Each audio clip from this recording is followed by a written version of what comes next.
एक बार एक व्यक्ति महात्मा से पूछता है, क्या हमारे आसपास के अपने ही लोग हमारे शत्रु बन जाते हैं? ये सुनकर महात्मा कहते हैं कि अक्सर ऐसा होता है, हमारे अपने ही हमारे लिए समस्याएं खड़ी कर देते हैं, जिसके कारण हमें बहुत परेशानी होती है। और ऐसा केवल उनके भीतर हमारे लिए भरी हुई ईर्ष्या के कारण होता है। ये सुनकर व्यक्ति कहता है, क्यों कोई अपना हमें आगे बढ़ता देख हमसे इतनी ईर्ष्या करने लगता है, जबकि हमने उसका कुछ बुरा भी नहीं किया। ये सुनकर महात्मा कहते हैं, जो व्यक्ति स्वयं परिश्रम नहीं करता, अपने लक्ष्य की तरफ केंद्रित नहीं होता, वह दूसरों को भी सफल होते देख नहीं पाता, और तब वह उसके मार्ग में बाधा बनकर आ जाता है। और हम यह समझ नहीं पाते कि हमारे आसपास के वही लोग हमारे लिए खतरा है। ये सुनकर दूसरा व्यक्ति महात्मा जी से कहता है, लेकिन कोई कैसे अपनों का ही शत्रु बन जाता है? मैं इस पर यकीन नहीं करता। तब महात्मा कहते हैं, इसी विषय में एक कहानी है, उसे सुनो।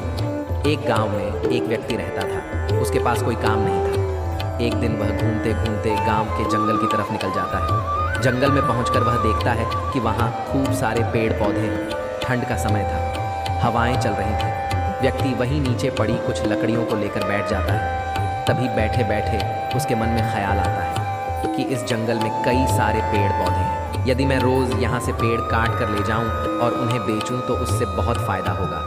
उसे यह ख्याल पसंद आता है और वह यही सोचकर घर वापस लौट जाता है। अगले दिन जब वह जंगल में आता है तो उसके हाथ में एक लोहे की कुल्हाड़ी होती है। उसे लेकर वह पेड़ काटने के लिए निकल पड़ता है। तभी उस व्यक्ति को देखकर कुछ पेड़ आपस में ये कहने लगते हैं, हम इतने समय से इस जंगल में साथ रह रहे हैं, लेकिन आज तक हमें किसी ने नहीं काटा। अब लगता है कि आज हम सब काट दिए जाएंगे। ये सुनकर दूसरा एक बुजुर्ग पेड़ कहता है, नहीं, ऐसा कुछ नहीं होगा। उसके हाथ में देखो, जो कुल्हाड़ी है वह बिना हत्थे की है, उससे वह एक भी पेड़ नहीं कट पाएगा। वह स्वयं हार कर चला जाएगा। हम यहाँ सुरक्षित हैं। और वही वह व्यक्ति पेड़ काटने के लिए बहुत परिश्रम करता है, जोर लगाता है, लेकिन पेड़ मोटे और मजबूत होने की वजह से बिना हत्थे की वह कुल्हाड़ी एक भी पेड़ नहीं काट पाता और अंत में हार कर वह वापस घर की तरफ निकल जाता है। उसे जाते देखा वह पेड़ कहता है कि देखा, मैंने कहा था ना कि यहाँ हमारा कोई कुछ बिगाड़ नहीं पाएगा। ये हमारा जंगल है, यहाँ से हमें कोई काट नहीं पाएगा। ये सुनकर दूसरे पेड़ कहते हैं, अगर यह कल फिर से आ गया तो बुजुर्ग पेड़ कहता है कि नहीं, यह वापस नहीं आएगा, और अगर आएगा भी तो वह बिना हत्थे वाली कुल्हाड़ी से हमारा कुछ भी नहीं बिगाड़ सकता। व्यक्ति घर जाकर यही सोचने लगता है कि इतनी अच्छी लकड़ियों को मैं काट कर रखूँगा। वह तुरंत बाहर जाकर उस कुल्हाड़ी में एक लकड़ी का हत्था लगवा कर ले आता है। अगले दिन में सभी पेड़ आपस में बात कर रहे होते हैं कि आज वह आदमी नहीं आएगा, और वह सभी खुश हो जाते हैं। लेकिन उनकी खुशी कुछ देर की ही थी। दिन ढलने से पहले ही वह व्यक्ति वापस उस जंगल में पहुंच जाता है। सभी पेड़ उसे देखकर हैरान हो जाते हैं, ये दोबारा क्यों आ गया? और इस बार तो उसके हाथ में हथा लगी हुई कुल्हाड़ी है। और फिर वह एक एक करके पेड़ काटने लगता है और उन लकड़ियों को एकत्र करके ले जाता है। घर पहुंचकर वह उन्हें भेज देता है और उससे अच्छे पैसे कमा लेता है। अब वह रोज़ जंगल में जाकर लकड़ी काट कर ले आता है और उसे बाजार में ले जाकर बेच देता है। और इस तरह अंत में वह सभी पेड़ उदास हो जाते हैं, एक एक करके कटने लगते हैं। इस तरह महात्मा अपनी कहानी के अंत में सभी से कहते हैं, जिस प्रकार एक लकड़ी दूसरी लकड़ी के लिए शत्रु बन गई, उसी प्रकार मनुष्य के साथ भी उसके जीवन में ऐसा होता है। यदि कुल्हाड़ी केवल लोहे की होती तो वह उस पेड़ का कुछ बिगाड़ नहीं पाती, लेकिन जैसे ही उसमें लकड़ी का हथा लग गया तो वही लकड़ी अन्य लकड़ी के लिए समस्या बन गई और आसानी से पेड़ कट गए। उसी तरह हमारे जीवन में, समाज में हमारे अपने ही हमारे लिए शत्रु बन जाते हैं। ये सुनकर व्यक्ति कहता है, तो ऐसे में हमें क्या करना चाहिए ताकि हम उनसे बच सकें? क्या हम उन्हें छोड़ दें? फिर महात्मा कहते हैं कि किसी से कितना भागोगे, समाधान भागना नहीं है। इससे बेहतर है कि आप उनसे सतर्क रहें, स्वयं को जागरूक कर लें, जीवन में जागरूकता के साथ रहें। जब आप अपने लक्ष्य की तरफ बढ़ें तब स्वयं को उनसे बचा कर रखें, वह आपका कुछ बिगाड़ नहीं पाएंगे। व्यक्ति यदि सतर्क होकर आगे बढ़े, लक्ष्य की तरफ ध्यान दे, तो कोई बाधा उसका कुछ बिगाड़ नहीं पाएगी। ये सुनकर व्यक्ति को उनके प्रश्नों का उत्तर मिल जाता है और वह महात्मा को धन्यवाद देकर लौट जाते हैं। एक बार एक संत किसी नगर में उपदेश दे रहे थे। वह कहते हैं कि व्यक्ति को सोच समझकर अपने शब्दों का इस्तेमाल करना चाहिए, अपनी वाणी पर नियंत्रण करना चाहिए। जो दूसरे के साथ मधुर व्यवहार करता है, सम्मान देता है, उसी को वापस सम्मान मिलता है। यदि आप कोई काम किसी से करवाना चाहते हैं तो उसके साथ जोर ज़बरदस्ती करके नहीं बल्कि मधुरता के साथ करवा सकते हैं, क्योंकि प्रेम से किसी को कुछ कहने पर अपनेपन का एहसास होता है। तब सामने वाला व्यक्ति आपके लिए कुछ भी करने को तैयार होता है, लेकिन वही काम आदेश देकर ज़बरदस्ती करवाने से काम बिगड़ जाता है। तो इसलिए कहा जाता है कि व्यक्ति का स्वयं की वाणी पर नियंत्रण होना चाहिए। उसे पता होना चाहिए कि कब और किस परिस्थिति में क्या बोलना चाहिए, किससे कैसी बात करनी चाहिए। एक बार की बात है, एक नगर का एक राजा था। वह किसी और अन्य नगर की यात्रा करके लौट रहा था। गर्मी का समय था, राजा के साथ उसके सैनिक भी थे। रास्ता लंबा था। राजा अपने घोड़े पर बैठकर आगे बढ़ता जा रहा था, लेकिन गर्मी के कारण वह जंगल के पास विश्राम करने के लिए रुक जाते हैं। राजा को बहुत ज़ोर से प्यास लग जाती है। वह अपने सैनिक से कहता है कि मेरे लिए पानी की व्यवस्था करो। सैनिक राजा के आदेश पर जंगल की तरफ बढ़ता है। थोड़ा घूमने के बाद उसे एक वृद्ध व्यक्ति की झोपड़ी दिखाई देती है। वहाँ पर एक वृद्ध व्यक्ति बैठकर अपनी खटिया बुन रहा था। सैनिक उसके पास जाकर कहता है उसे अपने राजा के लिए पानी चाहिए। वह काम छोड़कर उसे पानी ला कर दे। यह सुनकर वह व्यक्ति कोई प्रतिक्रिया नहीं देता, अपने काम में लगा रहता है। ये देखकर सैनिक भड़क जाता है। वह 2-3 बार उसे पानी देने के लिए कहता है, लेकिन वह वृद्ध सुनता ही नहीं। ये देख वह वापस राजा के पास चला जाता है। वह कहता है कि राजन, इतनी दूर कोई पानी का स्रोत नहीं है। एक वृद्ध का घर बड़ी मुश्किल से मिला, लेकिन उसने पानी नहीं दिया। ये सुनकर राजा अपने मंत्री को भेजता है और कहता है कि जाओ, तुम उस वृद्ध से पानी लेकर आओ। मंत्री चला जाता है। वह वहाँ पहुँचकर देखता है कि वह वृद्ध झोपड़ी के आसपास के घासों को साफ कर रहा था। मंत्री वहाँ जाकर बड़े ही अकड़ से कहता है, बूढ़े व्यक्ति, क्या तुझे यह नहीं पता जो सेनापति आया था वह राजा का सेनापति था?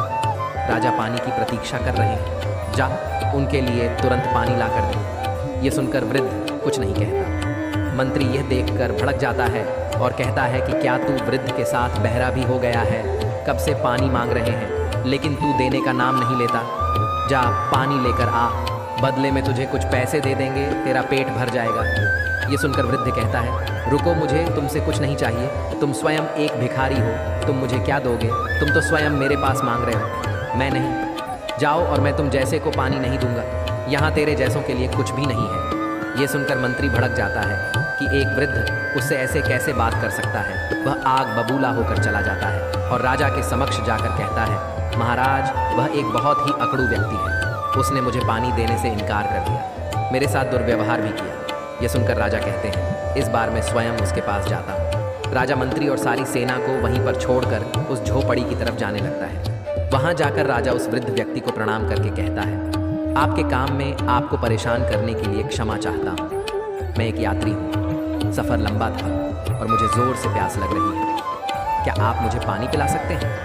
यह सुनकर वृद्ध उठ जाता है और बड़े ही प्रेम से कहता है, जी महाराज, आप यहाँ बैठिए, मैं अभी पानी लेकर आता हूँ। अंदर जाकर वह व्यक्ति एक लोटे में घड़े का ठंडा पानी राजा के लिए लेकर आता है और कहता है, इसे ग्रहण करें। वृद्ध व्यक्ति राजा से कहता है, यह मेरा सौभाग्य है कि मुझे आप जैसे सज्जन को पानी पिलाने का मौका मिला। यह सुनकर राजा लोटे का पानी पी लेता है और उस व्यक्ति को धन्यवाद कहता है और कहता है कि यदि आपको बुरा ना लगे तो क्या मैं एक प्रश्न आपसे पूछ सकता हूँ? यह सुनकर वृद्ध व्यक्ति कहता है, अवश्य महाराज। राजा कहता है कि कुछ देर पहले मेरा मंत्री और सेनापति आपसे पानी लेने के लिए आए थे, लेकिन अपने उन दोनों को पानी नहीं दिया, मुझे एक बार में ही दे दिया। यह सुनकर व्यक्ति जोर से हंसा और कहता है कि मैं जानता हूँ वह आपके मंत्री थे, लेकिन मेरा ऐसा करने के पीछे एक कारण था। व्यक्ति के वाणी के व्यवहार से हर व्यक्ति के वास्तविक स्तर का पता चल जाता है। जब आपके दोनों व्यक्ति मेरे पास आए, उनका व्यवहार वाणी बहुत ही कठोर थी। उस समय वह मांग नहीं रहे थे, आदेश दे रहे थे।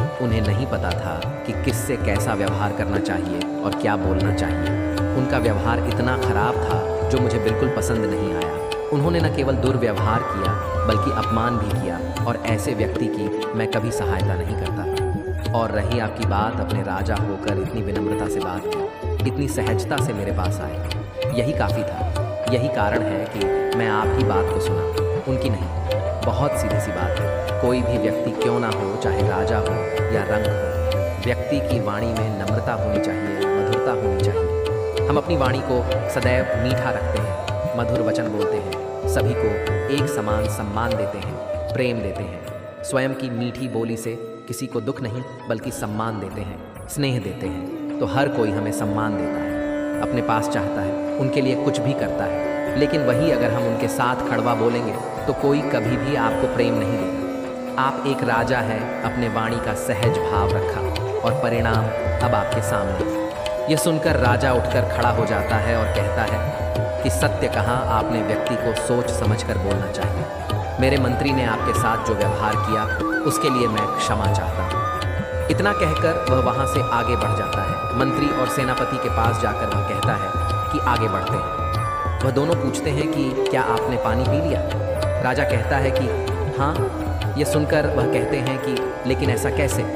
हमें तो उसने कोई उत्तर ही नहीं दिया, दुर्व्यवहार अलग किया, आपको उसने पानी कैसे दे दिया? ये सुनकर राजा कहते हैं कि जिस दिन तुम दोनों अपनी वाणी पर संयम रख लोगे, ये जान जाओगे कि व्यक्ति को कब किस तरह बोलना चाहिए, तो तुम दोनों स्वयं सम्मान का पात्र बन जाओगे। इतना कहकर राजा मार्ग में आगे बढ़ जाता है। इस कहानी के द्वारा बहुत ही सरल बात कही गई है। व्यक्ति चाहे राजा हो या रंग, सम्मान और प्रेम हर कोई चाहता है। इसलिए कभी किसी के साथ ऐसे शब्दों का प्रयोग न करें जो आपको दुख दे, और साथ ही आपके संबंधों में मधुरता होनी चाहिए। और यह तब होगा जब व्यक्ति स्वयं की वाणी को सोच समझकर उपयोग करेगा, सही वचनों को बोलेगा। उस राजा की भांति उसने स्वयं के वचनों को मीठा रखा, जिसके बदले उसने सामन पाया। वहीं उनके साथ ही द्वारा दुर्व्यवहार पर उन्हें धूतकार दिया गया। तो बस यही अंतर है, सोच समझकर सहजता के साथ बोले। धन्यवाद। जय श्री कृष्ण।